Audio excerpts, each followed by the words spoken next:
Welcome to the Chronicles of a Cheating Wife channel. A new story every day. Don't forget to subscribe. I thought we were together. I felt the heat in my chest before I could name it, like a fist squeezing my lungs, forcing every breath to come out shallow and strained. My fingers trembled around the phone. Her phone. A thin layer of sweat slicked my palms, and I pressed them harder against the smooth plastic surface, as if that pressure could calm the quake inside me. All I wanted was her voice on the other end. All I needed was to hear that soothing lilt she used whenever I felt unsettled. But that wasn't her voice. That was some other man, deep-throated, calm, carrying the lazy confidence of someone who already owns what I thought was mine. "She's in the shower," the voice had said. A few words. Then nothing. Then the silence. Then click. Then the hollow beep, beep, beep in my ear. Everything froze. My temples throbbed. Outside, the sky was turning the purple blue of late evening, but I swear it felt like midnight. My world had just snapped in half. For an instant, I couldn't move, couldn't speak, couldn't even breathe properly. I inhaled something that felt like shards of glass slicing down my windpipe. My brain latched on to the memory of that man's tone. Casual, almost bored. As if he answered her phone all the time. As if he had the right to be there. I stood up in the living room, mind churning. The TV was on, volume low, a sports channel replaying last night's highlights. I'd been waiting for her to come home. She was working late. That's what she told me. We were supposed to have a quick conversation about groceries, about whether the kids needed new sneakers, about a million trivial things that fill a family's everyday life. But none of that was real anymore. My mind started spinning, then spiking into odd flashes of memory. The first time she ever touched my face with both hands, the day we laughed so hard we nearly collapsed in a grocery aisle, the exact shape of her mouth when she'd say my name in bed. Now I imagined someone else's mouth on hers. I tried calling her phone again. Voicemail. I cursed under my breath, just once, but with a heat I barely recognized in myself. Then I bolted outside, got into my car. My hands still shook, so I gripped the steering wheel. I could smell my own sweat. The leftover fast food wrappers crinkled under my feet. I jammed the key into the ignition, twisted. The engine roared. I remember the sensation of driving on autopilot. I don't recall the exact route, but I ended up outside that place, some nondescript apartment building. Gray siding, a row of balconies with flickering porch lights. That's where her car was. And with trembling clarity, I spotted another car next to hers, some black sedan. Definitely not a friend's or coworker's. I parked across the street and stared up at the third-floor windows. One of them was lit with a dull yellow glow. Curtains half drawn. Nothing moved. I felt an absurd urge to scream her name up into the night, to break the quiet with a sound so primal that nobody within a mile radius could ignore it. But I couldn't speak, couldn't do a damn thing. The memory of that phone call kept replaying in my mind. She's in the shower. Wait a minute. Then silence. Then the beep. Then the short beeps. My wife, in someone else's shower. My wife, standing there with soapy water dripping off her skin, and his voice telling me to wait. I gripped the steering wheel so hard that the plastic creaked under my palms. Didn't know how much time passed. 10 minutes, 20, an hour. It blurred. The city went about its business. Cars whooshed by now. And then, a random cat meowed. An upstairs neighbor flicked off a light. In my car, I was in a suspended world. I was no longer the John I used to be, the everyday guy who paid bills, and watched ball games, and planned a family vacation to Florida.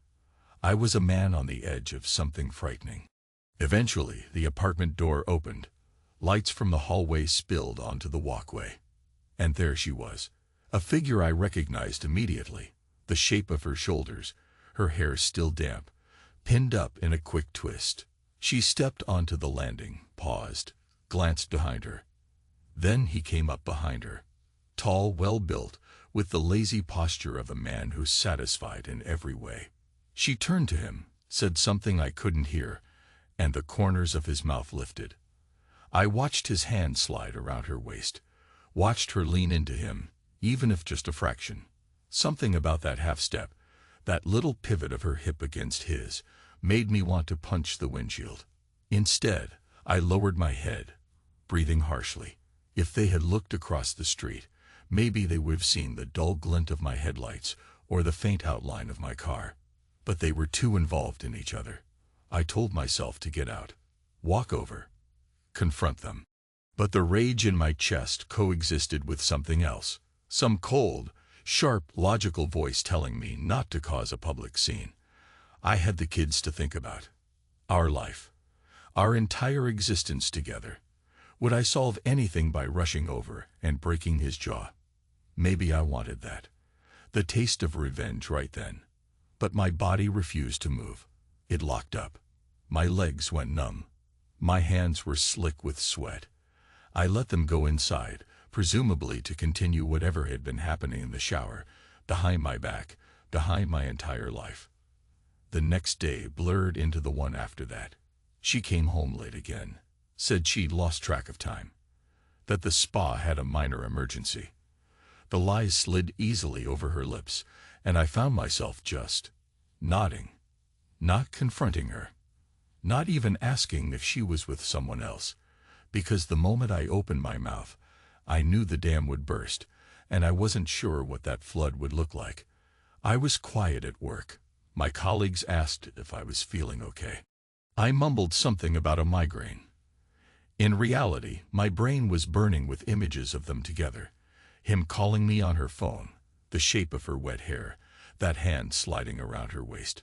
I had to physically stop myself from punching a wall in the break room. That night, I sat alone in the living room, lights off, waiting for her to come home. She came in around 10. Her hair smelled like someone else's soap, something spicy and unfamiliar. "Hey, you're up," she said, an awkward smile on her face. I stared at her for a second, tried to see if there was any guilt in her eyes. She wouldn't look at me. She started fiddling with her purse strap, eyes flicking around the hallway. "You smell different," I said, my voice calm. She froze, just for a second, then tried to shrug it off. "The spa had new lotions," she said. I nodded slowly, like a man who believes her. But inside, I was screaming. My heart hammered. I needed air. So, without another word, I brushed past her, out the front door, and collapsed into the driver's seat of my car, feeling the suffocating swirl of confusion, anger, betrayal. I stayed there all night. The car was half parked on the curb, a street lamp overhead buzzing with electricity. I watched our darkened windows. She didn't come out. Not once. Didn't call, didn't text to ask where I was. Maybe she was inside, trembling with guilt, or maybe she was sleeping soundly with no sense of remorse at all. When dawn broke, I realized I'd dozed off. My neck ached. My phone's battery was dying. The morning light spilled across the asphalt, and I saw movement behind the living room curtain. Her silhouette, leaning forward as if trying to see if I was there. For a fleeting moment, I thought she might come out, maybe say she was sorry, or break down sobbing in the driveway, or do anything that would prove she still cared. But the curtain dropped back into place. She never stepped outside. Something in me hardened that day. I decided I wouldn't be the first to break. Time passed in a sickening loop. I ate junk food in the car or at the office. She texted me occasional updates about the kids, our older boy's soccer practice, the younger one's favorite snacks. I replied with curt, practical answers. At home, I slept in the car. She sometimes peered through the window, but only for a second, then slipped away. On the third day, a letter arrived. Addressed to me, from the lab we'd contacted a few weeks back. We'd done a paternity test at my insistence. Some stray doubt had been gnawing at me even before I got that phone call. Our younger boy was only 3, but I'd noticed differences that kept piling up. I told myself it was paranoia, but apparently, some part of me had known all along. The test results left no room for doubt. He wasn't mine. I remember reading that line and feeling like the world had flipped upside down. The shock was so deep I couldn't even produce tears. It was like a quiet bomb went off inside my skull. No outward signs, just devastation reverberating in every corner of my being. That evening, I parked closer to the house, engine running, letting her hear the low growl of the motor. I wanted her to know I was there, watching, a presence she couldn't ignore. My mind replayed that phone call, that shower scene, the lab results, over and over. Eventually, she opened the door and stepped onto the porch. She wore a loose cardigan, arms folded as if shielding herself from a cold that wasn't quite real. I watched her from behind the windshield, not moving. She took a few hesitant steps toward the car. Her eyes glistened, but her chin was set with a certain resolve. I rolled down the window. Neither of us spoke for a long moment. Her hair was messy, a sign she'd been tossing and turning in bed or pacing in the house for hours. She opened her mouth to say something. I cut her off, my voice low and raspy. Why? She swallowed, closed her eyes, and in that instant I wanted to see regret there, or shame, or anything that would show she understood what she'd destroyed. Instead, I saw fear. Maybe fear of losing her comfortable life. Maybe fear of what I might do next. It just happened, she whispered. It just happened, I repeated, letting the words roll off my tongue. It felt nauseating. She looked away, as if seeking the scripted line in the sky. I was lonely, she said, so quietly I almost didn't catch it. You were always working late or tired, or... Stop, I snapped, even though my voice was still hoarse and raw. Stop blaming me. I've asked you this before. Remember that night you grilled me about my ex-girlfriends? You asked me how I'd feel if someone else touched you the way I used to touch them. Do you remember the question? She stared at me, confused. I repeated, do you remember? She gave a tiny nod, tears pooling in her eyes. So now I'm asking you. I leaned forward, my rage coiling inside my chest. How does it feel to be touched by him? Is he everything you hoped for? Is he enough? She flinched like I'd slapped her. For a moment, she looked like she might speak again, but no words came out. I turned her own question back on her. Now she understood how it burned. I wanted to see her break down, to drop to her knees and confess it all. Instead, she just shook her head and took a step backward, as if the distance might protect her. In that instant, I realized something. Maybe the worst part wasn't the affair itself. Maybe it was the coldness, the distance, the sense that my pain barely registered with her. I'm sorry, she managed. But her voice carried no real weight. I laughed, short and bitter, then closed the window. She stood there, motionless, the corners of her cardigan fluttering in the breeze, until I revved the engine. She stepped back, retreated into the house. I lost track of days. I lost track of sleep. My mind felt like a pot on a stove, water boiling so violently that the lid rattled and steam hissed out in angry bursts. I'd replay every conversation we'd had in the last few months, trying to spot the moment it all started falling apart. I kept my distance physically, but not mentally. I watched from the shadows, from my car parked down the street, from behind the curtains of the living room window I once called home. My older son still believed I was just in a weird mood, maybe punishing Mommy for something small. He was too young to grasp the depth of the break. The younger boy, someone else's child, though I still loved him, in a twisted, complicated way, looked at me with wide eyes whenever I came inside to grab clothes or a shower, uncertain why Daddy was so cold. She and I barely spoke. When I was in the house, she stayed in the bedroom. When I left, she sometimes hovered by the kitchen, rummaging aimlessly. We both knew the dam had burst, but neither had the courage to say the final words. Or maybe she just waited for me to accept it. And him, her lover, Michael, he was around, a shadow in our lives. I'd see him drive by occasionally, see his black sit-in. Once, I caught a glimpse of him dropping her off 2 streets away, probably so the neighbors wouldn't notice. They talked for a moment in the car, and then she got out, brushed invisible lint off her blouse, and walked the rest of the way to our house. Every muscle in my body screamed for retribution. I fantasized about standing in front of that car, forcing him to get out, and letting my fist do the talking. But a dull logic held me back. It wouldn't solve anything. It wouldn't magically make the younger boy mine. It wouldn't erase the humiliation. Still, I couldn't just let it go.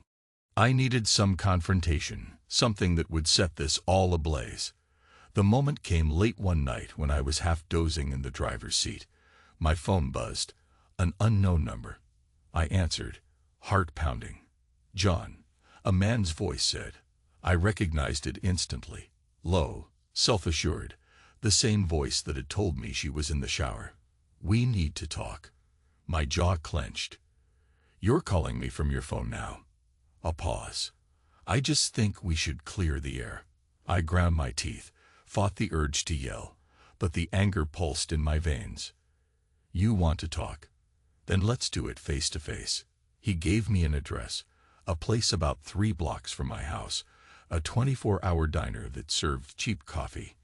I shut off the engine and made my way there on foot. The night air was cold against my face. My stomach churned with adrenaline. The diner smelled of fried food and stale coffee. Fluorescent lights buzzed overhead, making everything look sickly pale. He was in a corner booth, wearing a dark suit jacket, a phone in front of him. When I slid into the seat opposite, he looked me in the eye without flinching. "John," he said calmly, like we were business associates. I stared at him, this tall, fit man with a certain polished aura, the type who probably wore tailored shirts and never worried about how much they cost. He had a faint scar over one eyebrow, a detail I'd never noticed, but that somehow made him look more real. He cleared his throat. "I'm not here to gloat. I just want you to know this didn't start as a plan to destroy your marriage. Things happened. Alyssa was lonely. She told me the same line." I said, voice clipped. "She was lonely." I chuckled without humor. "That's convenient." His gaze shifted to the salt shaker. "I didn't ask for any of this. But now, well, now there's a child involved." I tensed. "A child, oh." He nodded, swallowing. "He's mine." The words twisted something inside me so violently I thought I might vomit. He rubbed a hand over his jaw. "Look, I never intended to rub it in your face. If she'd ended things, that would have been fine. But the situation got complicated." "Complicated," I repeated. "You destroyed my family. You've turned my wife into a stranger. And you call that complicated?" He said nothing for a moment. Then he sighed. "I know you want to blame me, but it's not all on me, John. She made choices, and I can't. I won't pretend that child isn't mine. I want to be in his life. I'm prepared to do that." I imagined my younger boy, with his bright laugh and curly hair, in this man's arms, calling him Daddy. The rush of white-hot fury was so immediate I nearly lunged across the table, but I forced my fists to stay on the plastic tabletop, knuckles tight. A waitress appeared, asked if we wanted coffee. We both mumbled a no. She lingered a second, sensing tension, then shrugged and left. Michael exhaled. "I know this is insane, but I don't want it to come to violence. If you need to hit me, do it." I stared at his face, this man's face that my wife had kissed. My mind conjured them together, the water running down their bodies in that damned shower. My stomach clenched. "I'm not going to brawl with you in a diner," I said, voice low. "That's not how I handle things." He gave me a measured nod, as if grateful or maybe relieved. I stood. "You can have her, but you'll never have my respect." He opened his mouth, maybe to say something else, but I turned on my heel and walked out.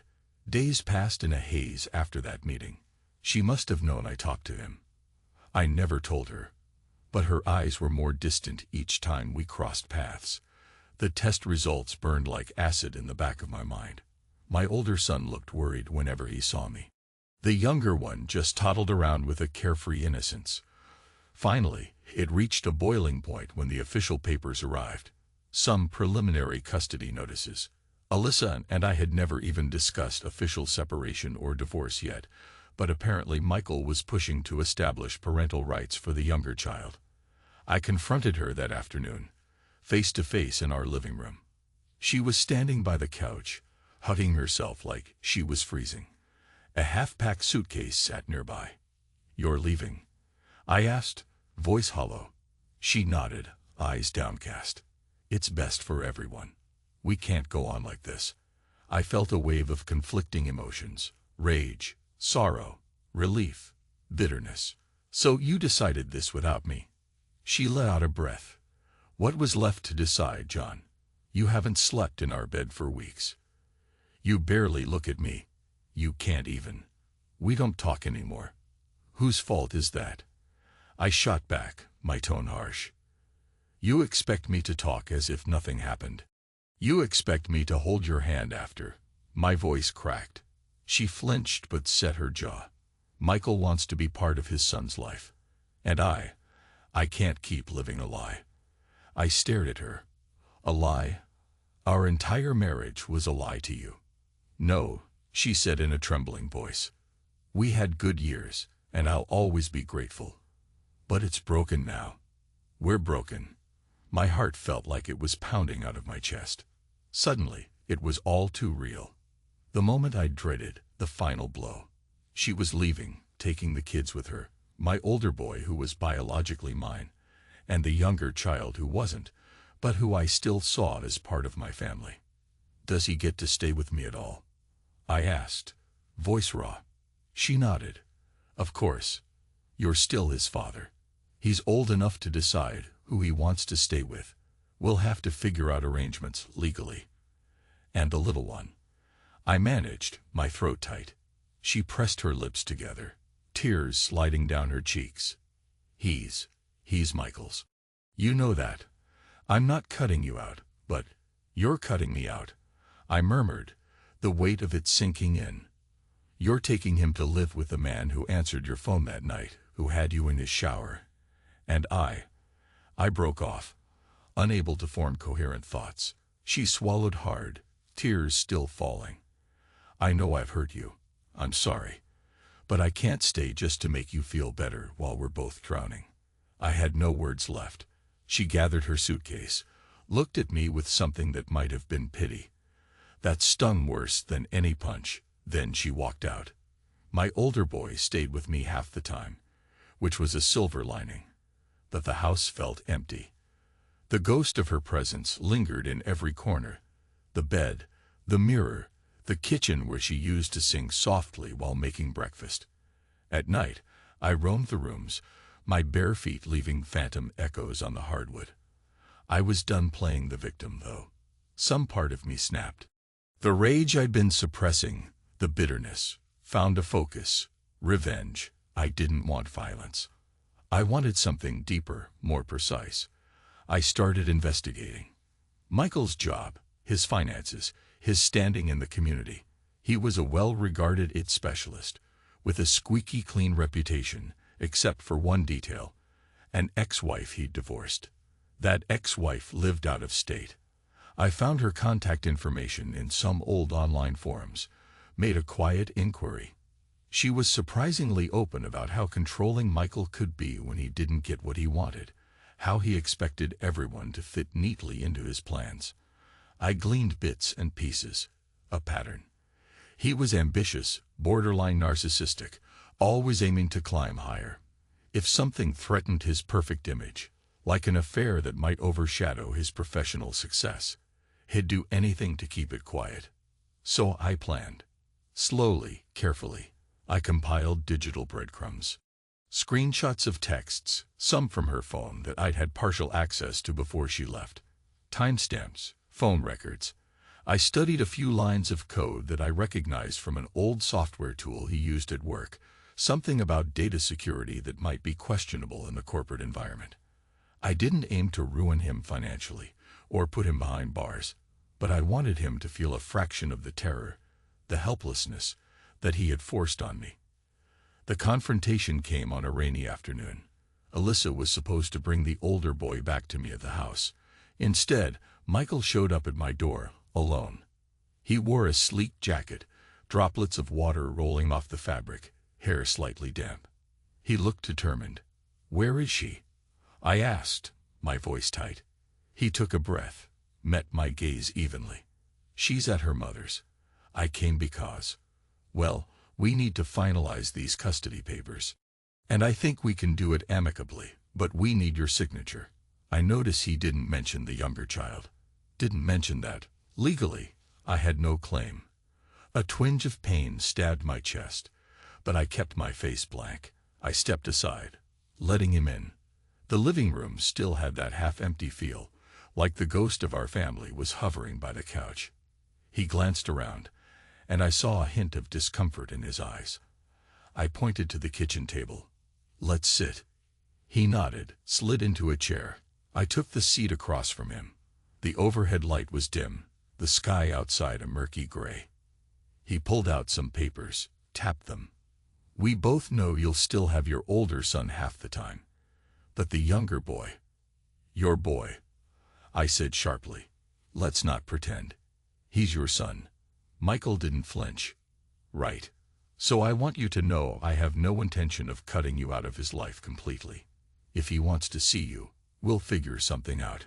But legally, you're not his father." I stared at him in silence, letting the tension build. Rain pattered on the windows. My jaw clenched so tightly it hurt. Finally, I spoke. "You came here to get my signature, right? So the world can see how saintly you are, taking responsibility for the boy you fathered behind my back." He bristled, but kept his voice controlled. "I came here so we don't escalate this. For Alyssa's sake, for the kids' sake. You want a war, John? It'll only hurt them." I leaned back, crossing my arms. My heart pounded, a mix of cold calculation and raw anger. "A war, you say?" He nodded. "I'm not threatening you. I'm just stating facts. If you try to fight me on custody, you'll lose.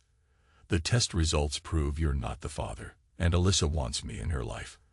I let out a slow breath, then stood and walked to the counter. My laptop lay open there, screensaver drifting. "You see this?" I asked, tapping the screen.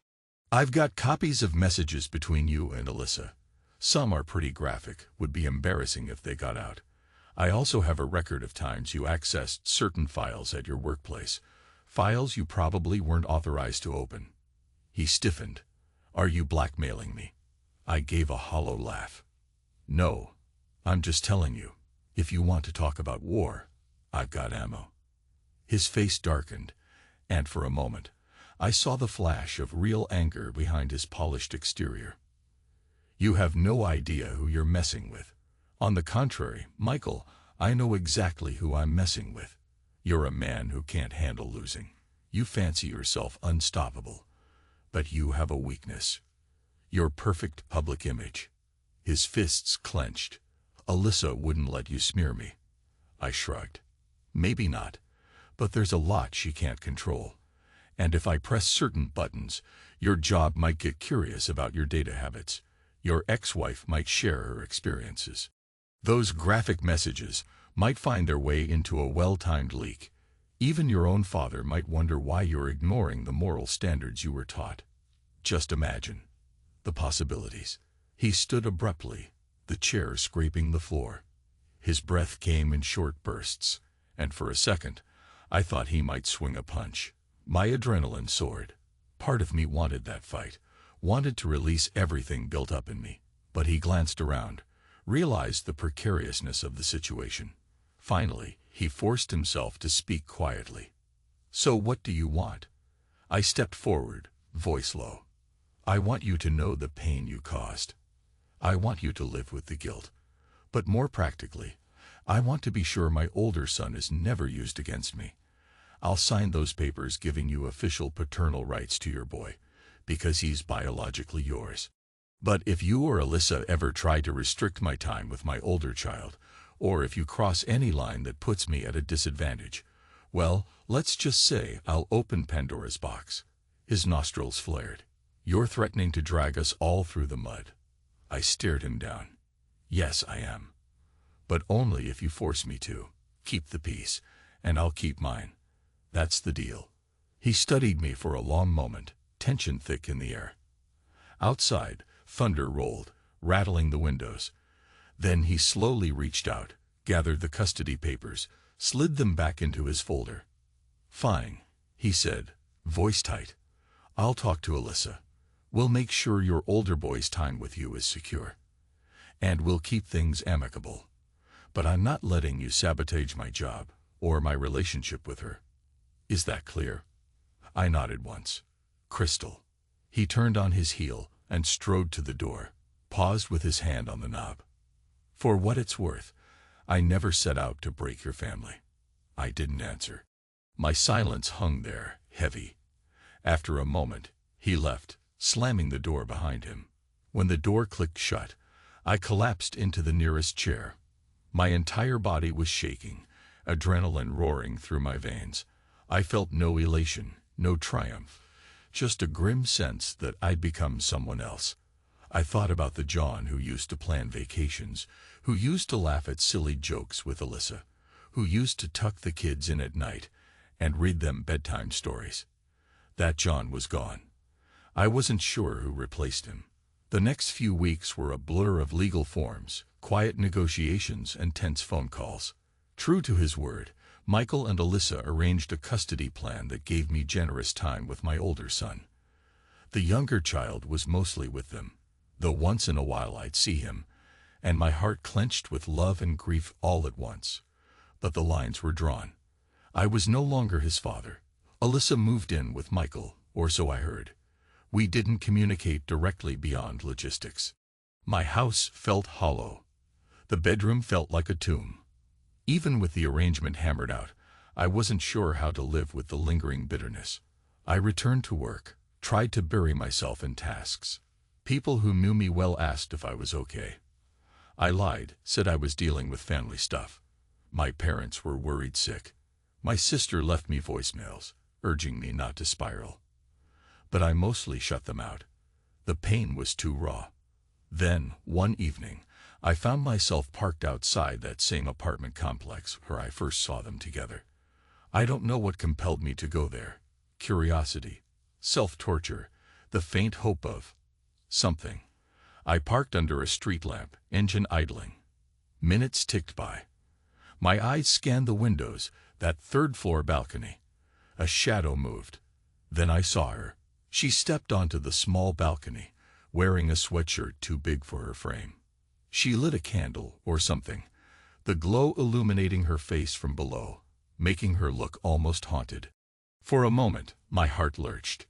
I remembered every curve of her face, every silly moment we shared, the nights we lay side by side listening to the radio.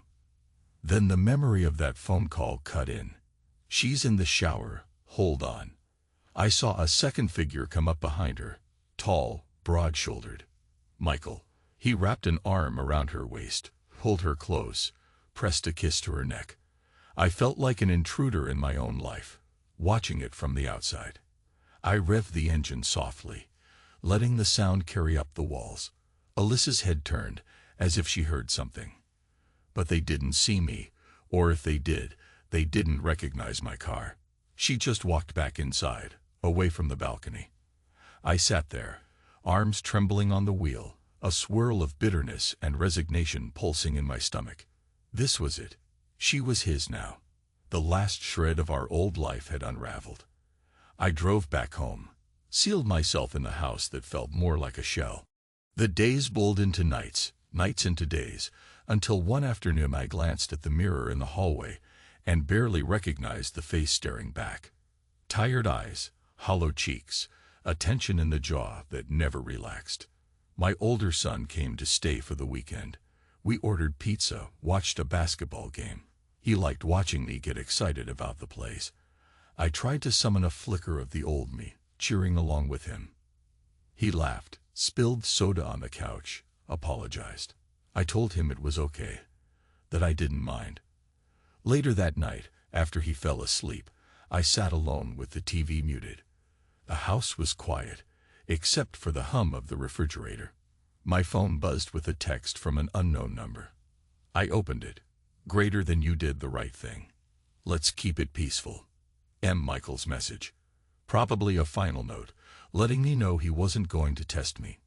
Maybe a statement that I no longer had to lurk in the shadows. I stared at those words for a long time, then deleted the text. Months later, I filed for divorce on grounds of adultery. It went through without much friction. Alyssa didn't contest the claims. She was probably relieved to make it official, to start her life with Michael in the open.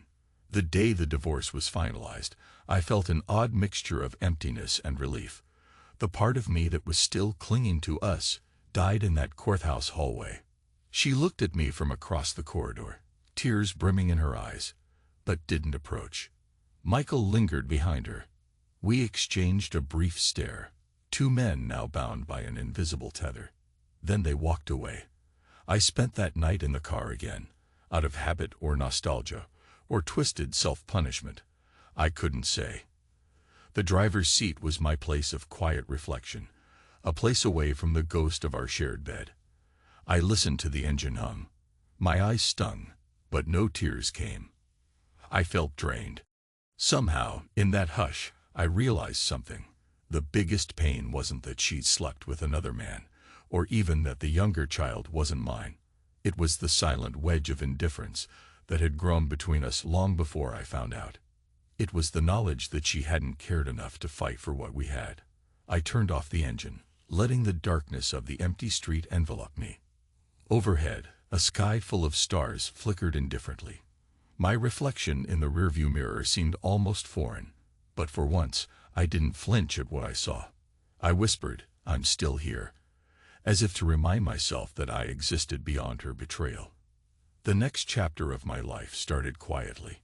I went back inside, started reorganizing the house, tossing out old memories, rearranging furniture, making the space mine. I reconnected with friends, took my older boy on day trips. I tried to heal, step by agonizing step. Alyssa's mother once called me, apologized on behalf of her daughter. I told her there was no need. The damage was done, and we'd all made our choices. I heard rumors that eventually Alyssa and Michael got a larger place, possibly because they wanted a yard for the kids. People said Michael was still the same charismatic, ambitious guy, but now with a bit of an anxious edge, like he was always watching his back. Good. Let him. As time passed, the pain dulled, though it never disappeared. Some nights I'd wake up with my heart pounding, dreaming of the moment I heard that man's voice on her phone. My mind would cycle through the anger, the heartbreak, the quiet sense of disbelief. Then I'd realize it was over, and both relief and sadness would flood me. I could have followed them, spied on them, made my threats real. But I chose not to. The risk to my older son's well-being was too high. Instead, I focused on forging something new with the part of my family that remained. When I thought of Alyssa, it was always with conflicting emotions, some lingering tenderness for the woman she used to be, overshadowed by the chilling reality of her betrayal. When I thought of Michael, I felt a grudging acceptance that he had won a battle I never really fought until it was too late. A year after our divorce was finalized, I found myself driving back to that old house where I once sat in the driveway for nights on end. I needed to pick up some mail that was still being delivered there by mistake. The new owners had left me a voicemail. It felt strange standing on that porch. The paint was different, some pale green that wasn't there before. But I could still picture the time she stood at this threshold, her cardigan wrapped tight around her as she tried to apologize. My chest tightened. I rang the doorbell. A middle-aged couple answered, friendly but obviously clueless about the history seeping through these walls. They handed me the bundle of mail, joked about how someone named John still gets letters here. I smiled politely and left. On my way out, I glanced at the driveway, the spot where I used to park the car at night, where I used to wait, engine running, letting her hear it. I remembered the times I refused to go inside. For some reason, a tremor of sorrow passed through me. I almost expected to see her face at the window, shifting the curtains aside, but the window was empty. I climbed into my car and flipped down the rearview mirror, my own eyes meeting my gaze. For a second, I saw the old me, the knave husband who believed life was stable and certain. Then that image flickered, replaced by who I am now. A man who survived betrayal, who found a way to stand up again, even if it left scars. I started the engine, let the rumble fill my ears. The mirror caught the outline of a stranger's reflection in the yard next door, just a neighbor, curious about the visitor at the old house. I didn't linger. I shifted into gear and pulled away. In that moment, I realized a strange truth. I no longer lived on the threshold of her life, waiting to see if she'd come back. I was on my own path, battered but still breathing. And that gave me a weary sense of peace. I let my foot press the gas pedal, the hum of the engine steady and familiar. Time to move forward. Somehow, I felt lighter. Not happy, not healed, but less burdened by illusions. I didn't need to stand watch anymore, or cling to a marriage that died the day I heard a stranger's voice on her phone. And if she ever came looking for me, if she ever realized that love isn't as disposable as she treated it, then she'd find a closed door. I'd be gone somewhere else, maybe building a life that was free from that silent, indifferent pain. Because after everything, after the paternity test, the phone calls, the nights in the car, I learned something.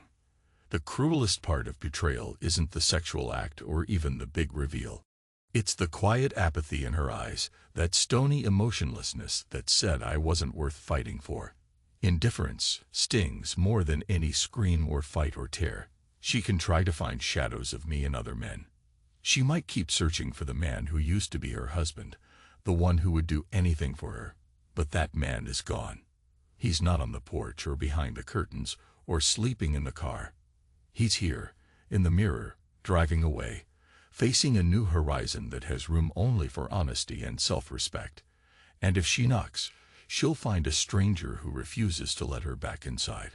I pressed the pedal, letting the road open up in front of me. The sky was bright, even if rain clouds hovered in the distance. I drove on, the city lights receding, my mind still churning with echoes of the past. But with every mile, the weight on my chest loosened. From now on, I'm not that man sitting in the driveway waiting to be acknowledged.